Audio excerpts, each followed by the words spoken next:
નમસ્તે. કલ્પવૃક્ષ કિચનની અંદર આજે આપણે શીખવાના છીએ ફરાળી દાળ ભાત. તમને એમ થશે કે સ્વામી ફરાળી દાળ ભાત થોડા હોય, પણ હા, અમે સંતો યુઝ્યુઅલી મોરિયાનો ભાત અને સુરણની દાળ એકાદશી અને હરિનવમીના ઉપવાસ દરમિયાન બનાવતા હોઈએ છીએ. તો ઠાકોરજીના થાળની અંદર આવો આજે ફરાળી દાળ ભાતની આ રેસીપી શીખીએ. કારણ કે ઘરની અંદર બધા જ લોકો નકરોડો ઉપવાસ કરી શકે એવું પોસિબલ નથી હોતું, અને ત્યારે હળવું ભોજન બનાવવું હોય તો એના માટે સૌથી શ્રેષ્ઠ વિકલ્પ છે ફરાળી દાળ ભાતનો.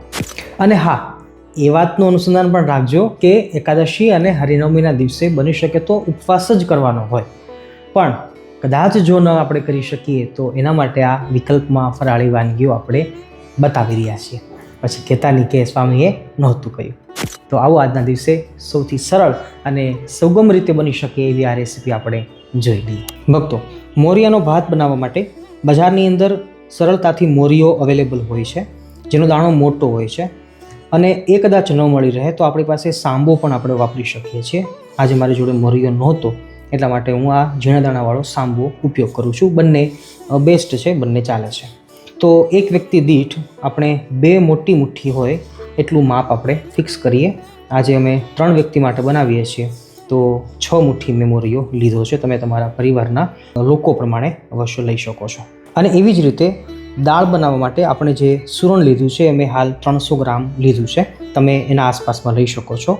અને મહત્ત્વની વાત એ હતી કે જે દિવસે આપણે ફક્ત દાળ ભાત બનાવતા હોઈએ, મીન્સ કે ફરાળી દાળ ભાત બનાવતા હોઈએ, જો એક જ આઈટમ આપણે બનાવવાના છીએ તો આ સંખ્યા થોડીક આપણે વધારી શકીએ છીએ. મતલબ કે 2 મુઠ્ઠીની જગ્યાએ 3 મુઠ્ઠી આપણે એક વ્યક્તિ દીઠ લઈ શકીએ. દાળ છે એ 300 ગ્રામની જગ્યાએ આપણે 500 ગ્રામ પણ લઈ શકતા હોઈએ છીએ. પણ તમે બીજી કેટલી વસ્તુઓ આપણા ઘરમાં ફરાળી બનવાની છે એના આધારે આપણે આ માપની સાઇઝ છે નક્કી કરી શકાય. રેસીપીમાં આગળ વધતા પહેલાં એક મહત્ત્વની વાત કરી દઉં કે સુરણની દાળ જ્યારે આપણે બનાવીએ છીએ તો સુરણનો કાચું જ્યારે ચાખીએ ત્યારે એનો ખુદનો પોતાનો કશો જ સ્વાદ હોતો નથી, સિવાય કે ખાધા પછી થોડીક વાર થાય એટલે જીભ તમતમ થાય અને આમ થોડોક તુરો કે એવો ટેસ્ટ લાગે. પણ સુરણ જ્યારે બફાઈ જાય છે તો એ પછી એનો ટેસ્ટ છે ઇન્હાન્સ થાય છે. મતલબ કે એની અંદર જે કડવાશ છે, થોડીક તુરાશ છે, અને થોડુંક જેનો ગંધાતો ટેસ્ટ છે એ પછી બહાર ખુલતો હોય છે. તો સુરણની દાળ જ્યારે બનાવવી હોય ત્યારે સૌથી હીરો કોઈ જો આઈટમ હોય, કોઈ વસ્તુ હોય તો એ છે આદુ. આદુ છે જ્યારે આપણે વઘારમાં નાખીએ છીએ કે ઉકળતી દાળમાં નાખીએ છીએ તો ત્યારે જ સુરણ છે એનો પોતાનો જે ગંધાતો ટેસ્ટ છે એ દબાઈ જાય છે અને આદુ છે એનો ટેસ્ટ આપણને ખુલીને આવતો હોય છે. તો મહત્ત્વનું ઇન્ગ્રીડિયન્ટ જો કોઈ હોય તો એ આદુ છે. અને બીજા નંબરમાં ખટાશ માટે લીંબુ છે. એટલે જ્યારે પણ સુરણની દાળ બનાવવી હોય ત્યારે લીંબુ અને આદુ આ બંને વસ્તુ તો જોઈશે જ. આ બંને વગર જો બનાવવાનો પ્રયત્ન કરીશું તો સુરણની દાળ છે એ ભાવશે નહીં, અને પછી તમે કહેશો કે સ્વામીએ નહોતું કહ્યું. તો આ વાતનું અનુસંધાન રાખજો. આવો આપણે સુરણને અને ફરાળી ભાતને એટલે કે મોરિયાને બાફવા માટે મૂકી દઈએ. સુરણની દાળને વઘારવા માટે આપણે 1 ટમેટાનો ઉપયોગ કરીશું. 1 લાલ મરચું મારા જોડે હતું એટલે એ નાખીશું. 3-4 તીખી જે સુરતી મરચી છે એનો ઉપયોગ કરવાના છે, એનો જાયકો સારો આવશે. લીંબુ 1 વાપરીશું. આદુ છે એ પુષ્કળ પ્રમાણમાં લેવાનું છે. મીઠો લીમડો જો સારો હોય તો એનો પણ ઉપયોગ કરી શકીએ છીએ. કાજુ અને કિશમિશ આપણે ભાત ઉપર એટલે કે મોરિયાને બફાણા પછી આપણે એના ઉપર ગાર્નિશિંગ માટે, અને એ સાથે ગાજરનો પણ ઉપયોગ આપણે ગાર્નિશિંગ માટે ભાત ઉપર કરવાના છીએ. આટલા શાકભાજીઓનો ઉપયોગ કરીને આપણે આજે ફરાળી દાળ ભાત તૈયાર કરીશું. મોરિયાને સારી રીતે 2 વાર ચોખ્ખા પાણીથી વોશ કરી લઈ અને પછી સિમ્પલી બાફવા માટે મૂકી દઈએ છીએ. પાણી જાજુ લેશો તો કોઈ ઇશ્યુ નથી, કારણ કે પાછળથી નીકળી જવાનું છે. જાજુ પાણી હશે તો મોરિયો ખુલ્લું બનશે, એટલે એ વાતનું પણ અનુસંધાન રાખશો. મોરિયાના ભાતની અંદર તજના 2 ટુકડા નાખજો, એની સ્મેલ છે બહુ સારી આવશે.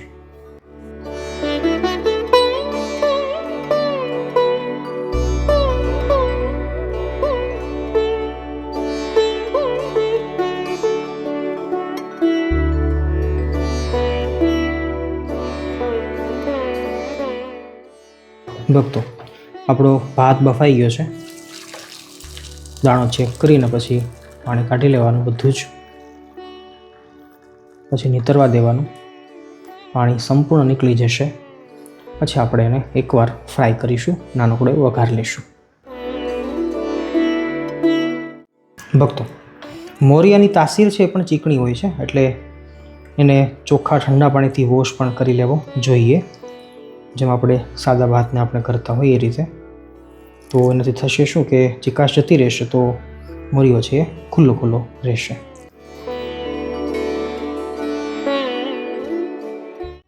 પહેલાં આપણે ભાતને પ્રિપેર કરી લઈશું.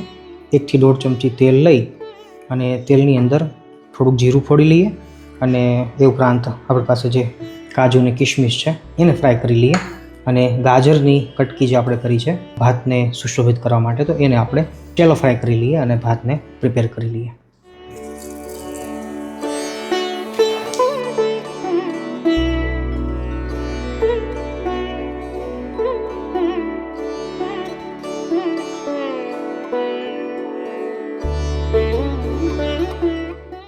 વઘાર આપણો ભાતનો તૈયાર છે. થોડુંક નમક સ્વાદ અનુસાર, સંધા નમક, વ્રતનું નમક નાખી અને હવે આપણે ભાત ઉપર સ્પ્રેડ કરી લઈએ. અને હવે દાળનો વઘાર જોઈ લઈએ.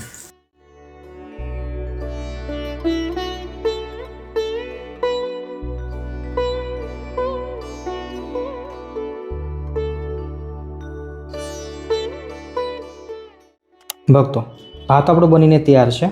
એને રેસ્ટ કરવા દઈએ, બહુ ચલાવશો નહીં, નહીં તો રાળ થઈ જશે.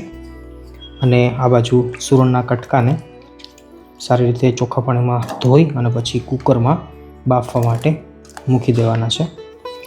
બાફતી વેળાએ કેટલી વસ્તુ નાખવી એ હવે આપણે જોઈએ છીએ. ભક્તો, આદું છે આપણે બફાતી વેળાએ નાખવાનું છે અને અડધી ચમચી હળદર અને થોડુંક મીઠું નાખી અને પછી બાફવા માટે મૂકી દઈએ છીએ. સુરણ ડૂબે એટલું પાણી આપણે નાખી દેવાનું. પછી ઉકળતી વેળાએ વધારે પાણી આપણે નાખીશું.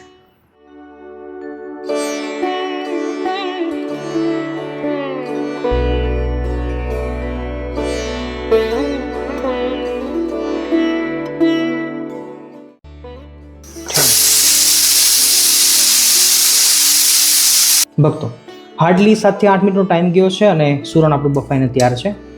મેક્સિમમ 2 સીટી લાગશે તો પણ બફાઈ જશે.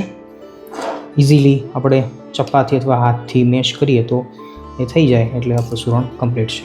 હવે કુકરની અંદર જ આપણે એને મિક્સર ગ્રાઇન્ડર કરી અને બ્લેન્ડર મારી અને એકદમ ક્રશ કરી લેવાનું છે. એકદમ સ્મૂથ થઈ જાય એટલું આપણે એને ક્રશ કરી લઈશું.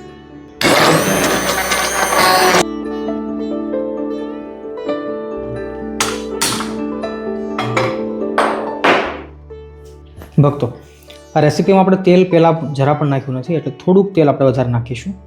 2 મોટી ચમચી તેલ લઈશું તો તેલ થોડુંક દાળ ઉપર દેખાશે તો દાળ સારી લાગશે. બહુ વધારે નહીં નાખશો, પણ 2 ચમચી ઇનફ છે. તેલ આપણું ગરમ થાય ત્યાં સુધીમાં જોઈ લઈએ તો કન્સિસ્ટન્સી જો આટલી હોવી જરૂરી છે. બહુ વધારે આછી નહીં રાખશો. સૂરની દાળ થોડી ઘાટી હોય ને તો સારી લાગે છે. આટલી ઘાટી ઇનફ છે. ઘરના સદસ્યો કેટલા છે એ પ્રમાણે આપણે જોઈ લેવાનું. આ પ્રમાણે દાળ ઘાટી રાખશો. આછી જોઈએ તો પછી પાણી આપણે વધારે નાખી શકીએ છીએ. ભક્તો, રાઈ અને જીરુંથી આપણે વઘાર લઈએ છીએ. જીરું આપણે ભાતમાં નાખ્યું છે, ન નાખો તો પણ ચાલે છે. તો જીરાની જગ્યાએ તલથી પણ આપણે આનો વઘાર લઈ શકાય છે. અડધી ચમચી રાઈ અને તલ અડધી ચમચી નાખું છું. સુરણની દાળની અંદર તલ છે બહુ સરસ લાગશે. નાખીએ અને તીખી મરચી છે એ જરૂરી છે આમાં.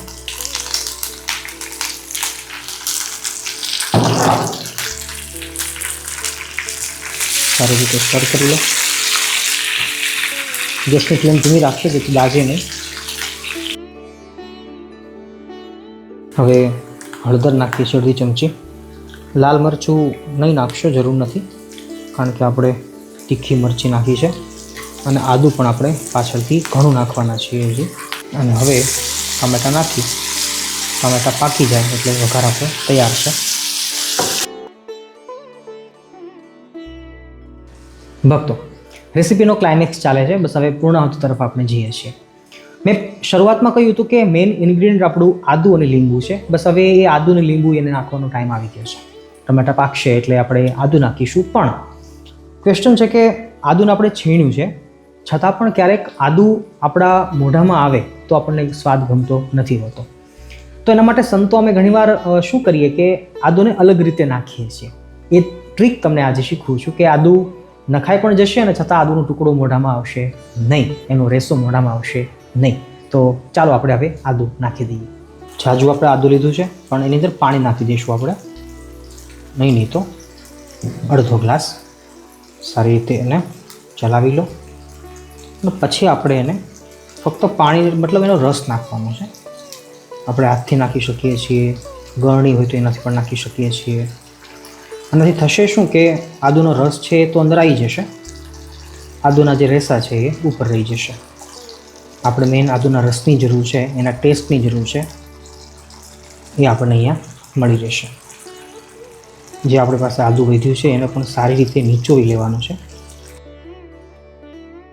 આ ટ્રાય તમે કરજો. આદુ છે એનો ટેસ્ટ પણ આવશે અને એ નડશે પણ નહીં અને આપણા મોઢામાં આવશે પણ નહીં.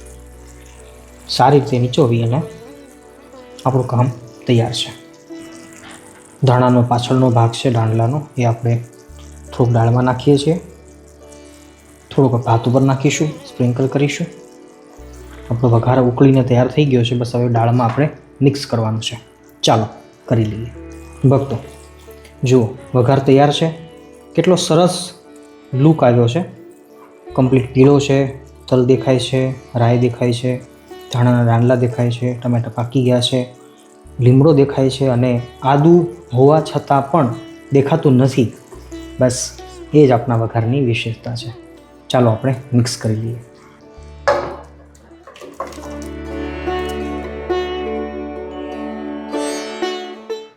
ભક્તો દાળની અંદર વઘાર આવ્યો છે, જોવામાં દાળ સુંદર લાગે છે. હજી ઉકળશે, થોડીક ઘાટી આપણને લાગે છે એટલે આપણે પાણી નાખીએ છીએ. પાણીની કન્સિસ્ટન્સી તમે જોઈ વિચારીને નાખજો. દાળ બહુ આછી હશે તો મજા નહીં આવે. મને સૂરની દાળ છે એ ઘાટી ફાવે છે, એટલા માટે હું ઘાટી રાખું છું.